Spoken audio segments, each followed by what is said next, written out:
na silitang binabato sa kanila. Tanga, walang kwenta, mahina, walang pangarap at iba pa.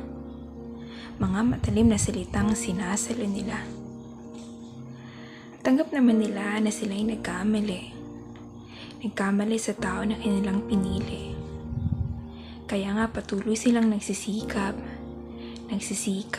para sa buhay na kanilang pinapangarap.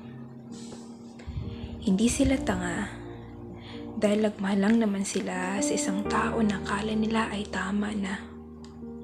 Isang tao na akala nila magiging katuwang sa buhay. Isang tao na akala nila pwede nilang karamay.